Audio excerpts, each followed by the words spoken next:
Welcome to All In with Allie. I am so happy you are here. In today's episode, we are wrapping up part 3 of the Q&A. So if you haven't listened to the first 2 parts, it doesn't matter what order that you listen, but I do recommend that you go and listen to all of the parts and all of the episodes while you're here. Why not? Because I'm biased and I think that they're all really freaking good. But these questions specifically were fantastic questions, and we're ending on a high note today. So some of the things that we're going to be diving into today are topics like childcare and working from home. Is childcare necessary to get enough done in the day? We're going to discuss things and ways that I would go about starting a business from scratch if I were to do it all over again. We're going to talk morning meditations and my honest opinions when it comes to that and meditations in general.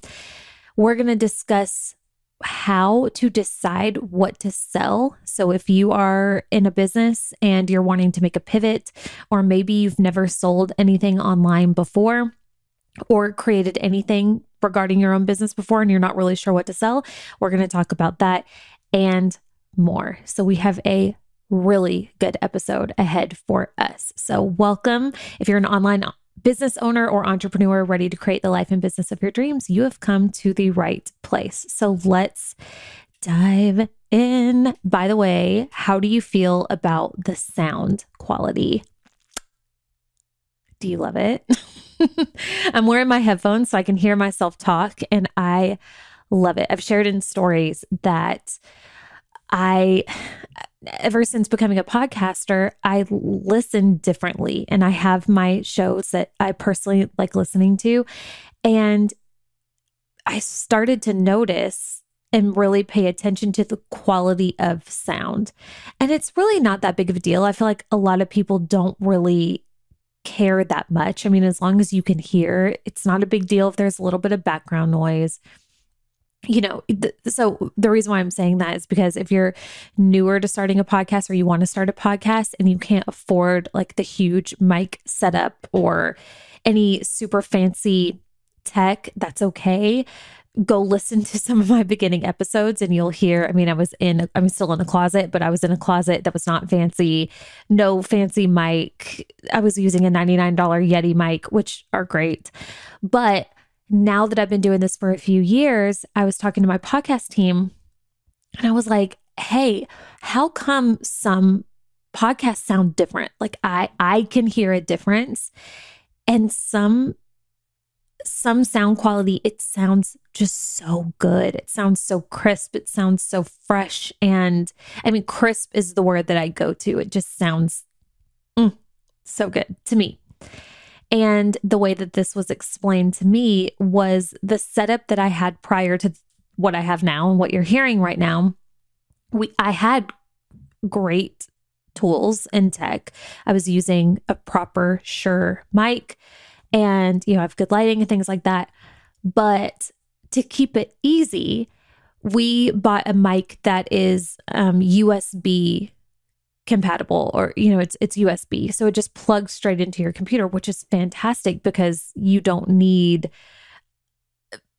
additional wires. You don't need additional tools, to where it gets complicated. So the thing about the USB situation is, on one hand, it makes your job easier, but on another hand, you don't get that quality of sound that I have grown to love and that I wanted to give to you all as well.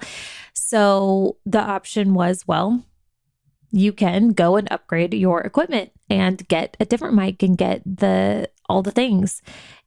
So that's what we did. And I ordered everything on Amazon. Happy to link at some point if anybody was interested. But we got it all on Amazon, and I thought for sure I would need Kate and Philip to come here because they live close by, close-ish.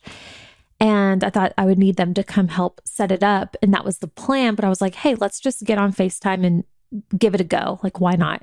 Let me see if I can do this. And we figured it out. And here we are. And I think it sounds so good. So I hope you love it too. And that's all I have to say about that. Okay. So moving on to finish up your questions. We have some good ones here. And the first one that we're going to start with is if I have 150 followers and 20-ish story views, how do I apply your 20K framework? So first of all, the 20K framework that this person is referring to is from a podcast that I did just a few episodes ago. And the title is Being Rich Isn't Just an Option Anymore, It's a Necessity. And then in parentheses, I think it's like my 20K framework. If you have not listened to this episode, go listen to it. It is so fantastic. There is a document that you can purchase along with it if you want to. You don't have to, because I just explained the framework in the episode. I actually like break it down in the episode. So go check that out. But that's what this person is referring to. And she's basically saying like, okay, I love this framework, but I have a relatively pretty small audience. I think most people objectively would agree that 150 followers and 20-ish story views is small compared to other people. So can the framework work with this size audience? And the answer is absolutely. But it would have to be very strategic with your pricing and the types of offers that you have. So with this size audience, and you have to remember, even with a larger audience, right? Even with double, triple, quadruple, 10 times the amount of followers and story views, a lot of times to have a very lucrative business and, just to make like 20K months or beyond, we don't need a lot of people through the door. This is something that I think a lot of people lie to themselves and then slow themselves down and catch them, like get caught up in the fear of starting a business or pivoting a business in some way because they believe this lie that they need hundreds of people to be buying from them right out the gate. And the answer is no. I mean, it depends on what the offer is, but in a lot of cases, you don't need that many people to say yes to you. In a lot of cases, just a few. So with this 20K framework that I outlined in this episode, I'm not going to get into it here, but one of the things that I was so excited about with this framework is because I found a way for you to bring in at least 20K months and up with what I consider low numbers of people in programs. And I think the most amount of people in this framework that I had was like maybe 15 or 20 people. I can't remember now, but nothing crazy, right? So if this person is averaging 20 story views, you still have more story views than you would need butts in these offers. Now, I would say, and I'm sure this is probably a goal of this person who asked the question, is I would absolutely be focused on getting more people in your world and creating the type of content that's going to attract people and utilizing maybe some reels or whatever your form of content creation that you enjoy to get more people in your world. Not crazy amounts, right? Like the vibe is definitely growing slow. This is the best thing that you can do online is to grow slower, but I would have a goal to be bringing more people into my world because this is just more opportunities and people that can be transformed by your offers. So how to apply this framework with such a small following is you are going to, and I can't remember because I don't have the framework in front of me, but you are going to start with more of higher ticket offers as you build your audience. That's the way you would start. So with some people, if you have a bigger audience, you have a little bit more flexibility in terms of like the type of offers you can put out. You could start with one-on-one offers and higher ticket and then scale from there.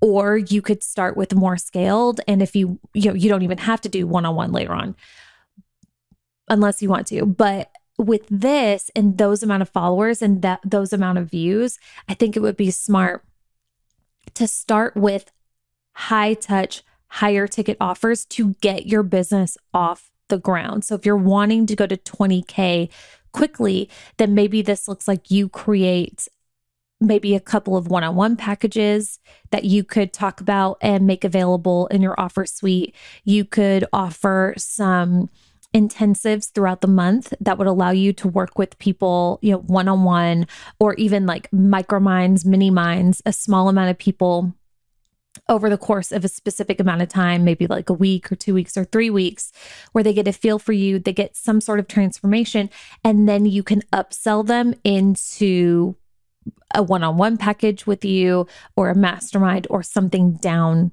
the road. But how you would be able to take small amounts of attention and small amounts of people into and create that level of revenue in your business is you would just start with higher ticket offers.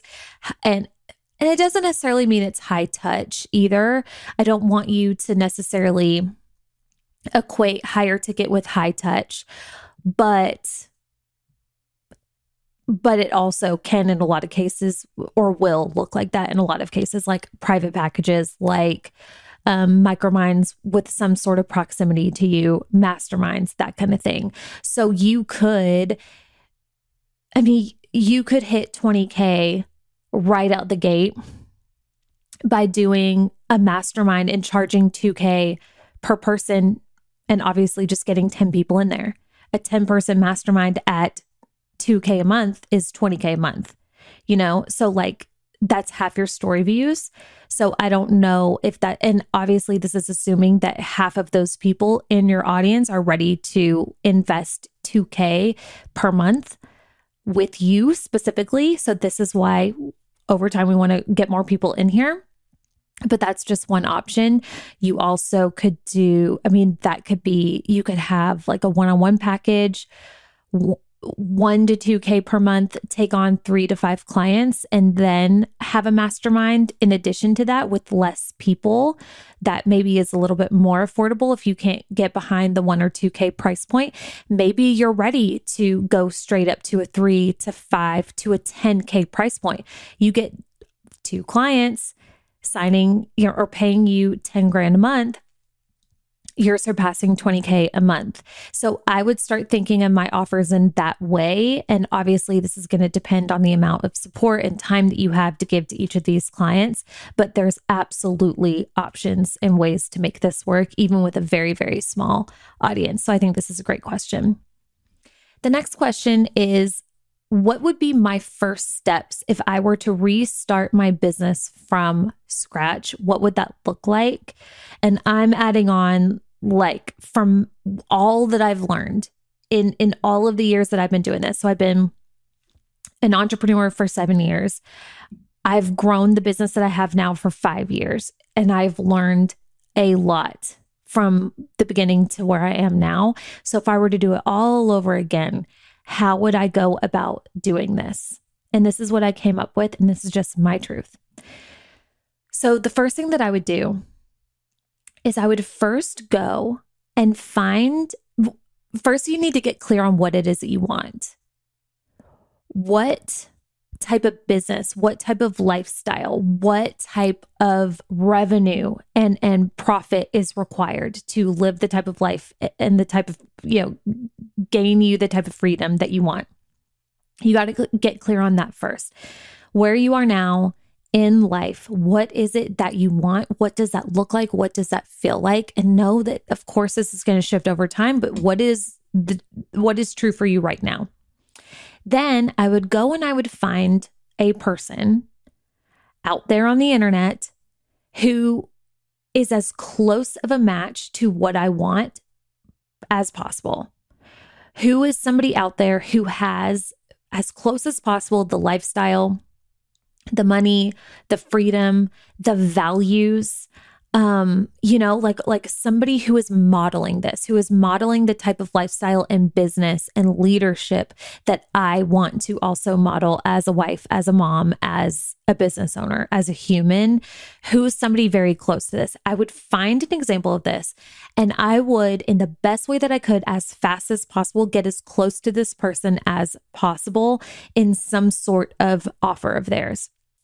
So this is going to look different for everybody because not everybody has maybe the level of revenue or whatever to get in, get super close proximity with who it is that they want to. And everybody's offers are different, but that's just what I would do. And the reason why this would be right up there in the very top, in the very beginning, is because I've learned over time that me trying to figure it out on my own and spin my wheels and try and like work backwards of like, okay, I think this is what it takes. I think now, and I have experience, so I probably could do that because I've built a successful business, because I've been in the game for a while. So I probably could come and figure it out on my own. But if you haven't yet before, like I'm thinking of myself back in the very beginning of my business, if I were to do it all again, knowing what I know now, but without the experience, I would get in close proximity in some way and I would just make it work, whether it means taking out a loan or whatever. And again, this is just my truth. I'm not saying this is what you should do. This is just what I would prioritize, because I've done it the other way, where I spin my wheels, where I try and figure it out on my own, where I troubleshoot it. And I saw how fast I was able to move just on my own with the little knowledge that I had. Now, I will say I've always been a proponent of hiring mentorship, and I've always understood the power of hiring somebody to speed up your process and your growth, and by investing in somebody else's wisdom so that you can grow faster. I've always been a proponent of this, but I think the ways that I've done it wrong in the past is I wasn't clear on the type of business that I wanted. And also, to be fair to myself, there weren't that many options of mentors that were available as there are now. So like, I've hired great mentors, but it wasn't, I didn't know or realize that I wanted to align like all the parts, all of the values with the coach, right? Like I would choose a coach just because they've made a certain amount of money, or because they've been in the game for a certain amount of times, or they've proven themselves in one way. But what was out of alignment was maybe like the lifestyle or the values or the way that they ran their business, realizing that there are so many different ways to make money, right? So yeah, I would go back and I would hire somebody that's in alignment with all of those things that I've already shared. And I would figure out a way to work with them closely so that I would be investing in their wisdom and how they've done that, so I can do it faster and buy myself back more time. And then at the same time, I would choose content, like a modality of content that feels really good for me, and I would stick with it and I would double down on it. So instead of trying to be in all the places right up front, like, okay, I need to be on Facebook and I need to be on Instagram and I need to be doing the reels and I need to be doing the stories and I need to be doing the lives and I need to now I need a podcast and now I need a TikTok and now I need a YouTube channel, and spreading myself too thin because of what's trendy at the time or what somebody else is doing that I'm not doing that now I think I should be doing.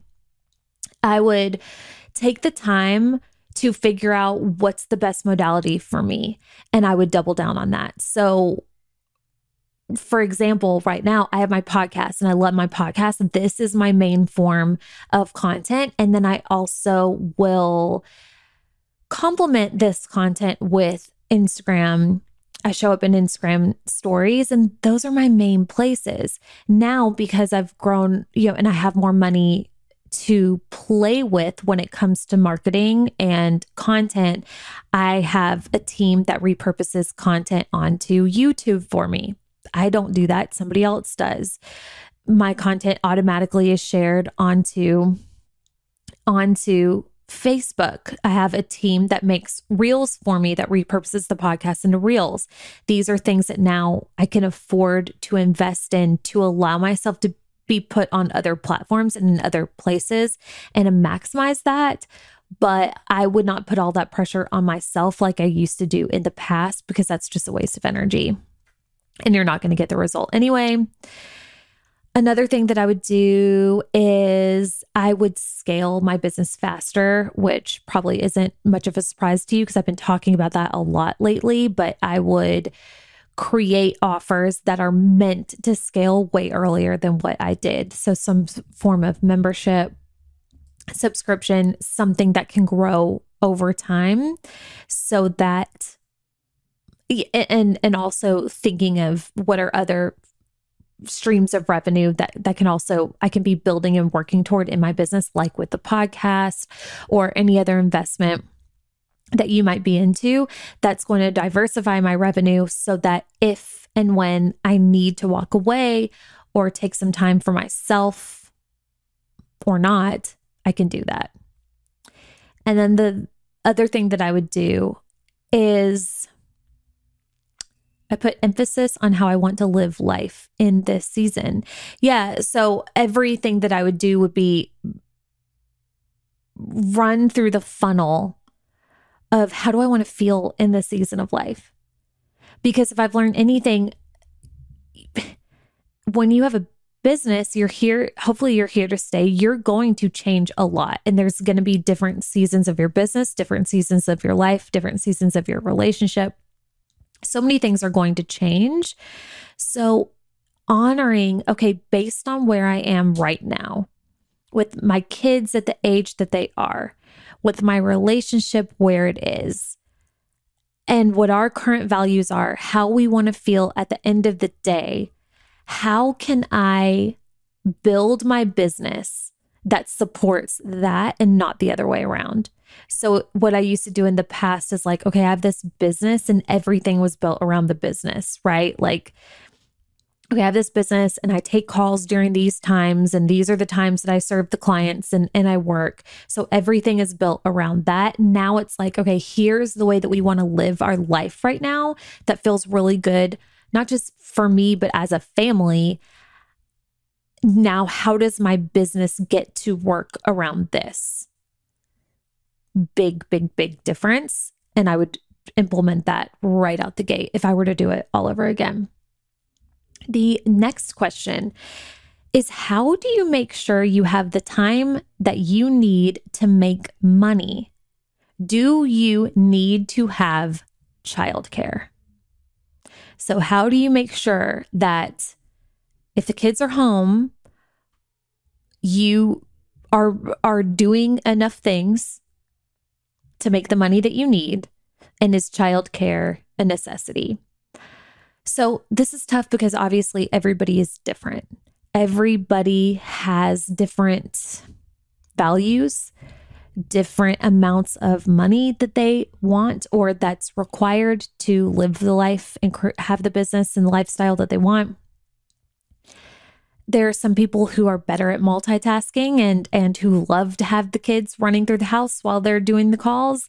And there are other people who that does not serve them. So just everything that I say here, take with a grain of salt, because this is my opinion on this. And you're just going to have to, just like everything else, mold it to you and what you want and your experience.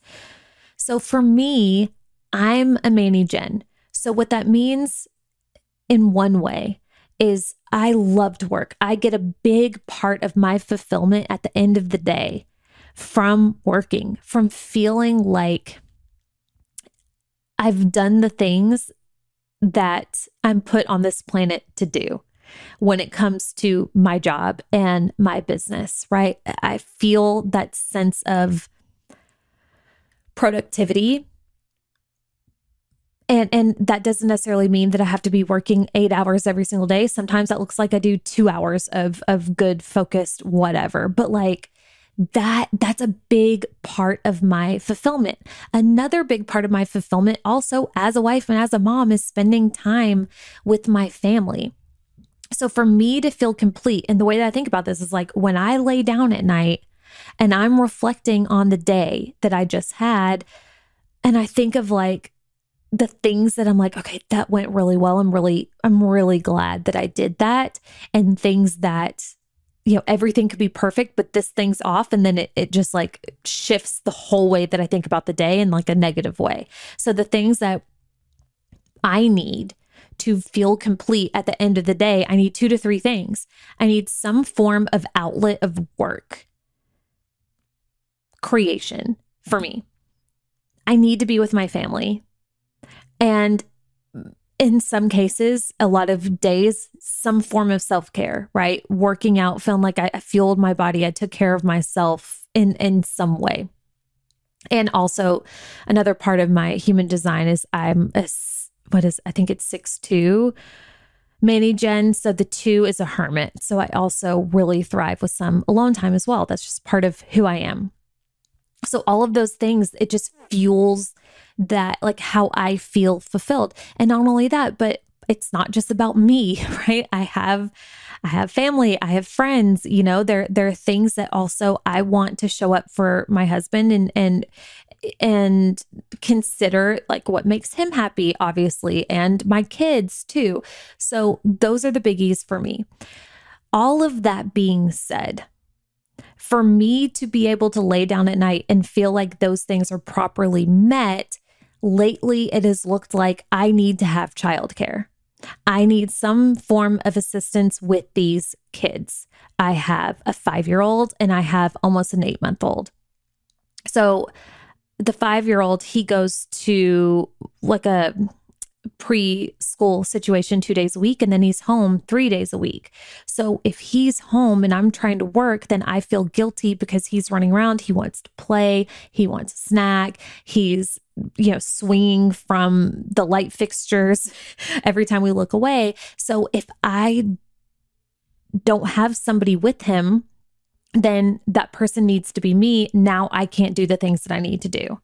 Right. And then I feel guilty because he's not taken care of, and I feel unfulfilled because I'm not getting my work in and my focus, and I'm not able to take care of my clients and be present and get that time for me as well. And then obviously with an 8-month-old, same thing. So we as a unit, as a family, have decided to hire a nanny for both of them so that Chris and I both have this time, because he is very similar to me. He also gets his fulfillment from work. And this is also how we provide for our family as well. It's not just about us. We are also paying the bills through these businesses, and this is our job. So that's our situation. But in the beginning, childcare wasn't an option yet. We just weren't there. The money wasn't there. So as I was getting this business off the ground, and you can go back and see old videos. And if you watch some of my reels, I pull B-roll from old videos where you can see me doing a live with Cruz sitting behind me in a high chair, or me holding Cruz while I'm doing stories. This was how I got this business off of the ground. It wasn't glamorous.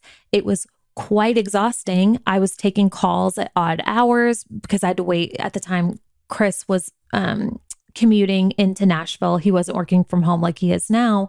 So I had to take the situation that I had and, again, kind of build a business around that unique set of parameters that was available to us. Now, because I've grown my business and because Chris has grown his career as well, now we have more options available to us. So because of that, we have the childcare. But is it a necessity? It depends, but in a lot of cases, especially now, especially with all the tools that we have available to us, like Zoom, Voxer, and social media, and the courses that you can pre-record at any time and make available that people can watch from anywhere, it doesn't have to be this traditional 9-to-5 situation. But you have to be willing in this season to get a little scrappy and do things in a non-traditional way if those are the cards that you have to play with. So is it necessary to have childcare? No. But if you can, I mean, it all just depends on what's going to make you and your family and partner the happiest and allow your business to work at the level that you want it to work. So maybe that looks like, for now, you sacrifice a level of career because you don't have that amount of support yet, but you get the career off the ground, and then you can invest in some of those other things that allow you to now pour more time and attention into your career. And that's what it looked like for me. But I think the first step here is getting clear on like when you lay your head down at night, what are the things that are going to make you feel whole and complete for you as a human, but then also as a family. That's what I would get clear on and then go from there. The next question is about morning meditation suggestions and how to get back into your flow. So when I hear the phrase, how to get back into your flow, I think of just being able to operate and move in your day in life that feels easy, that feels fulfilling, and not like, doesn't feel like so much effort, right? When you're out of your flow, you're like, am I even doing the right things? You're questioning yourself. You maybe don't feel as motivated. You don't feel like you're operating at an optimal place, right? So like, to me, these could be very separate questions, like this is almost implying what are morning meditations that's going to help me get back into the flow of things and back into my flow. But from my experience, that may or may not include a meditation at all, right? I am somebody who I wish I was a meditator. I wish I was that person who every single day, without fail, I had to start my day, or it just felt good, or it was just a habit that I built to start my day with a morning meditation and get your mind right and get calm and in the thing. And I had this thing that I stuck with, and it set the in motion the rest of my day the way that I wanted to feel. But sometimes it looks like that. But a lot of times for me, it's a lot of different things. And I don't know if this is the MG in me, the Manny Jen in me, or if this is who I am, or if this is just a limitation that I've set in myself that I just haven't taken the time to create the habit of the meditations, or because I'm telling myself that it's hard, because I'm telling myself I'm not that type of person. I don't know. All I know is that for right now, sometimes getting in my flow looks like finding a meditation and actually sitting through it. And that's exactly what I need. Other times it looks like something completely different. But I think the first factor here is, what does it look like to be in your specific flow? Because this is going to look different for everybody. And if there was something keeping you from getting in your flow, what is that thing? Are you doing work that's not lighting you up? Are you not receiving the amount of support in your life and business that you really want or could use that would make your life easier, but you're not getting it for whatever reason? Is there something or somebody in your life that is causing some sort of dissonance that's stopping you from doing the things that you need to do? I would get clear on that first.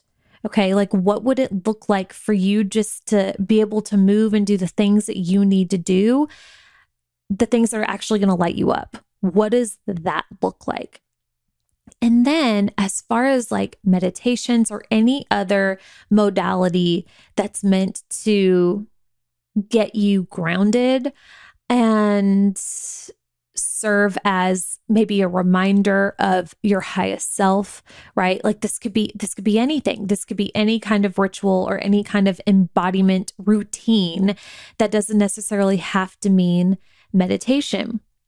So for some people, this could be a really good workout. For some people, this could be a walk in nature. For some people, this could be nothing. You just like, some days I wake up and I don't need a damn thing. I'm already fired up, ready to go. I don't need to slow myself down and sit and do a meditation just because it's part of my quote morning routine.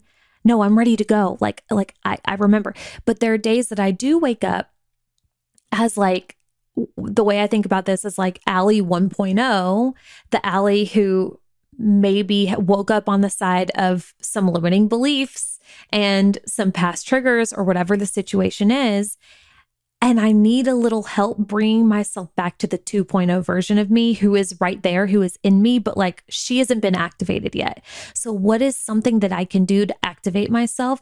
And in my experience, this thing is going to differ depending on the day. Sometimes I would love to listen to some meditative music or sit on a pillow or take a bath or whatever. Other days, I need to take a drive and listen to some music that fires me up. Other days, I need to watch a funny show or listen to a funny podcast and just like shake the funk off. It's going to be different all the time. That's just who I am.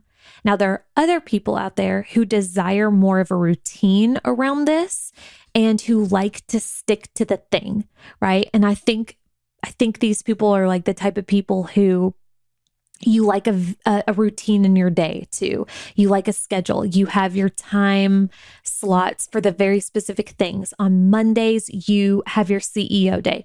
On Tuesdays, you create your content. On Wednesdays, in the first half of the day, you do this. And on the second half of the day, you do that. And on the hours in between, you go take a walk and you chug a gallon of water. And, like you're very regimented, and that is freedom to you. That feels good. To me, that feels like a prison. To me, that feels like no.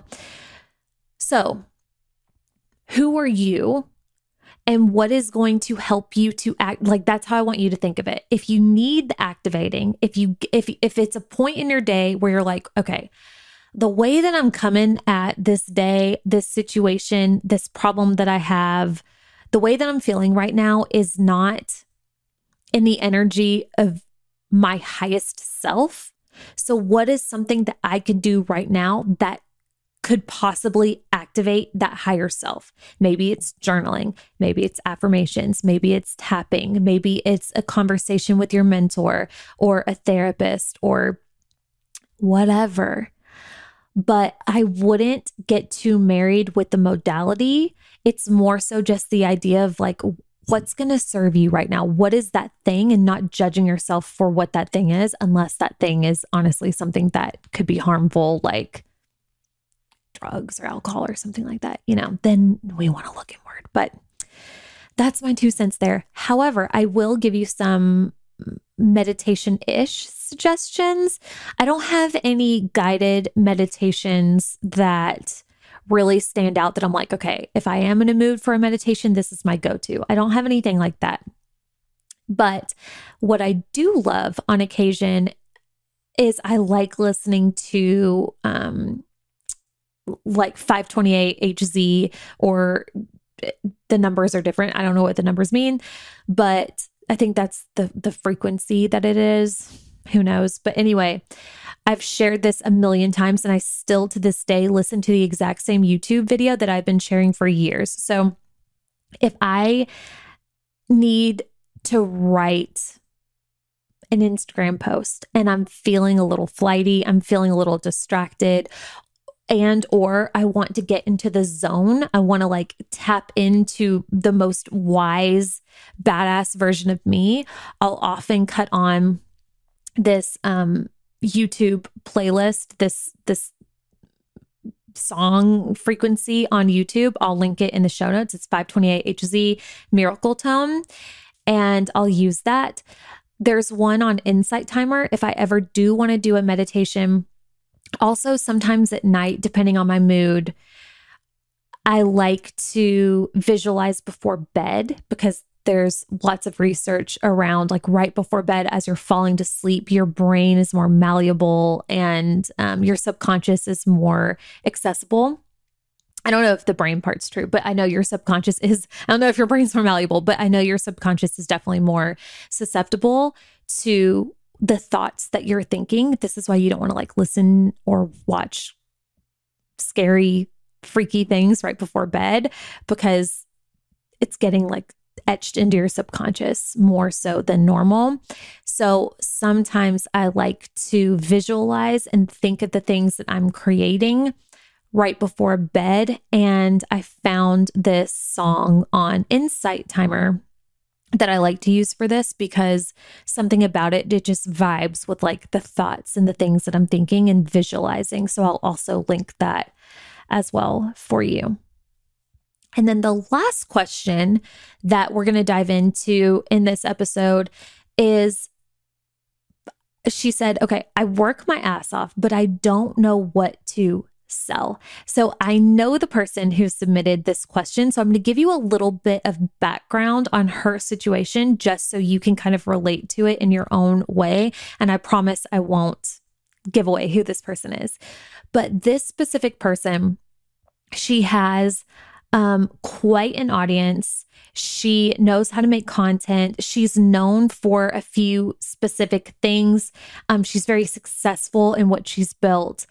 But as far as further monetizing, she's monetized to an extent from like, maybe let's say like an influencer way with her audience. But as far as like creating her own offers and further monetizing and maybe taking her business in a direction that actually lights her up, she is yet to unlock. That's the situation. Okay. So what I would do and what I would suggest anybody who relates to this in your own way, I would first get clear on number one, if you could sell anything at all, what would that thing be? So a lot of people won't even ask themselves this question because they assume that this thing isn't available to them yet, or they think, yeah, I want to do this, but I would have to get licensed, or who am I to do that? Or my audience is too small, or whatever. Like they're thinking of themselves right in this moment and they think that that thing isn't available. So they don't even like take this thing seriously.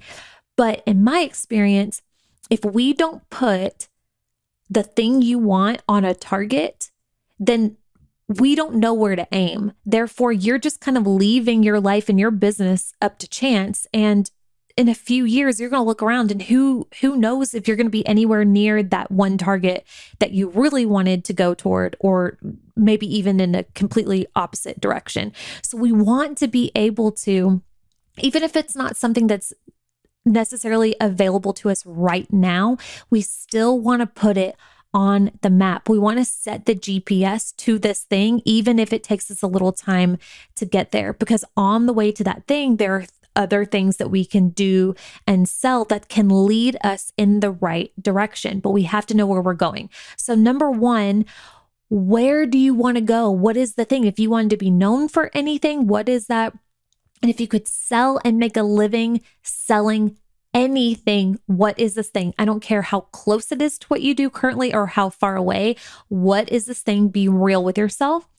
And then ask yourself, okay, can I do it now? Obviously, if you can do it now, what's stopping you from making that pivot? If you don't know how, hire somebody obviously there's so much knowledge available and information that's at our fingertips at all times. So that's kind of a cop-out. But what's stopping you from doing that now? And if it's an accreditation or a license situation, or time to build an audience, time to build trust, time to become the type of person who can now offer this thing, right? Like, let's say you want to be a real estate mogul, but you've never sold a house before. Okay, so let's start the process of becoming a proper and successful real estate agent so we can get to the mogul part. If you want to be like a world-renowned mentor in an industry like Tony Robbins level. Okay, what are some things now that's going to get you on that path? You have to first become a practitioner of the things that you would teach. You have to master that so that you actually walk your talk and people look at you as the example for that specific lifestyle or process or whatever the case may be. So based on where you are now, how can we start setting in motion in the proper direction of where you want to go? What would be the next logical step? Take that step today. Like, take it today. Start this process, because time moves fast. Before you know it, it's going to be 2-3 weeks since you've heard this conversation, when you thought, yeah, I should do that. And then you finally get around to doing it. So go take that step as fast as possible. And then what's the next logical step? And then what's the next logical step? Because eventually baby steps add up, and at least you're headed in the right direction. So if you know that you want to sell this one thing, but you're not quite ready to do that yet because of whatever, what is something that you can start selling now or do right now as a means to an end that's going to get you there? So a lot of people, they're like, I want to sell this thing, but I'm not ready yet. And I don't want to sell this other thing, but it's the only thing that they're qualified to talk about right now. You're not married to it, right? Like whenever I first got started in my business, I had to start teaching social media because that's the only thing that I knew how to teach. That's just the only option that I had really at the time was that. Did I want to be a social media guru? No. Did I want to be the social media person? No. But I knew that eventually, because just like the rest of my life, this is what had happened. Eventually, one door is going to lead to another door is going to lead to another door. So you kind of have to trust that. You got to start with where you are. And eventually now I'm teaching and talking about the things that fully light me up because I got started back when I did 5 years ago, talking about the things that I actually knew what to do. And it evolved over time and grew over time to what I want to do now. So what is that thing for you? How can you get started now? And just have a strategic mind about it that like, okay, yeah, I'm not in love with this necessarily. I don't want to be the go-to person for this, but this is going to fund the bigger picture here. This is what's going to allow me to continue to move forward toward the target that is actually going to light me up, or I think is going to light me up. And then you're going to get there and it's going to be another thing. And it's always going to constantly evolve. But that is what I would recommend for anybody that resonates with that question, which was such a good one. So we are officially finished with all of the questions. Thank you to everybody who sent those in on Instagram. You know, I love doing episodes like this. So keep an eye on my stories because from time to time, I'll throw up that question box and you can submit yours and I'll always keep them anonymous. But these are such fun episodes for me. So thank you for trusting me with your questions. Thank you for listening. If you enjoyed this, I would love if you shared and tagged me on your stories. It would be an honor if you left us a 5-star review on iTunes so that more people could find this content and be helped by it. But other than that, thank you for hanging out with me, and I will see you here next time. Bye.